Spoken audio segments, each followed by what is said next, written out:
പട്ടയ വിതരണ മേളയുടെ സംസ്ഥാനതല ഉദ്ഘാടനം മുഖ്യമന്ത്രി പിണറായി വിജയൻ ഓൺലൈനായി നിർവഹിച്ചു. 4.5 ലക്ഷം കുടുംബങ്ങൾക്ക് തങ്ങളുടെ ഭൂമിയുടെ അവകാശം കൈകളിലേക്ക് എത്തിച്ചേരുന്നതിന്റെ ചരിത്ര മുഹൂർത്തമാണിതെന്നും മുഖ്യമന്ത്രി പറഞ്ഞു. തൃശൂർ ടൗൺ ഹാളിൽ നടന്ന ചടങ്ങിൽ റവന്യൂ മന്ത്രി കെ രാജൻ അധ്യക്ഷത വഹിച്ചു. ജാതിമത രാഷ്ട്രീയ വ്യത്യാസങ്ങളില്ലാതെ സർക്കാർ നടപ്പിലാക്കുന്ന എല്ലാ പ്രവർത്തനങ്ങൾക്കും ജനങ്ങൾ ഒപ്പമുണ്ടായിട്ടുണ്ട്. അതെന്നും നിലനിൽക്കും.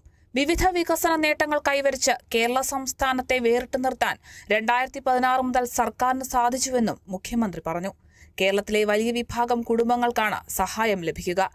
5 ലക്ഷം പട്ടയങ്ങൾ, അതിൽ ഒരു കുടുംബത്തിൽ 4 പേരെ കണക്കാക്കിയാൽ 16 ലക്ഷത്തിലേറെ ആളുകൾക്കാണ് ഇതിന്റെ ഫലം ലഭിക്കുന്നത്. കഴിഞ്ഞ സർക്കാരിന്റെ കാലത്ത് 1,77,011 പട്ടയങ്ങളാണ് വിതരണം ചെയ്തത്.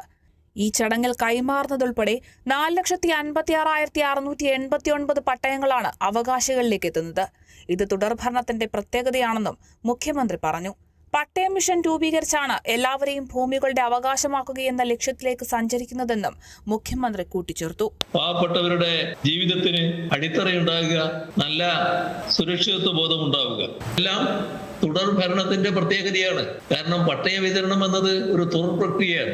LDF സർക്കാർ നേരത്തെ തുടങ്ങിവെച്ച കാര്യങ്ങള് അത് ഭംഗിയായി തുറന്നുപോയി എന്നുള്ളത് കൊണ്ടാണ് 3 വർഷം കൊണ്ട് ഇത്രയും പട്ടയം നമുക്ക് വിതരണം ചെയ്യാൻ കഴിഞ്ഞത്. അതിന് ശേഷമുള്ള കണക്ക് നോക്കിയാൽ 43,058 പട്ടയങ്ങൾ പിന്നീട് വിതരണം ചെയ്യും. പിന്നീട് ഒരു ഘട്ടത്തിൽ കൂടി വിതരണം നടന്നു. ഇതിനെല്ലാം പുറമെയാണ് ഇന്ന് വിതരണം ചെയ്യുന്ന പട്ടയങ്ങൾ.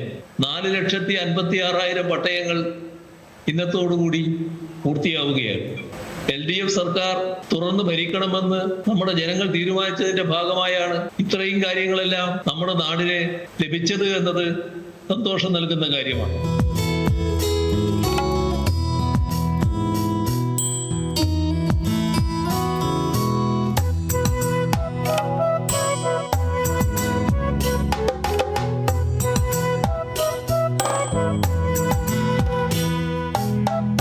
റവന്യൂ മന്ത്രി കെ രാജൻ അധ്യക്ഷത വഹിച്ച ചടങ്ങിൽ ഉന്നത വിദ്യാഭ്യാസ മന്ത്രി ഡോക്ടർ ആർ ബിന്ദു മുഖ്യാതിഥിയായി.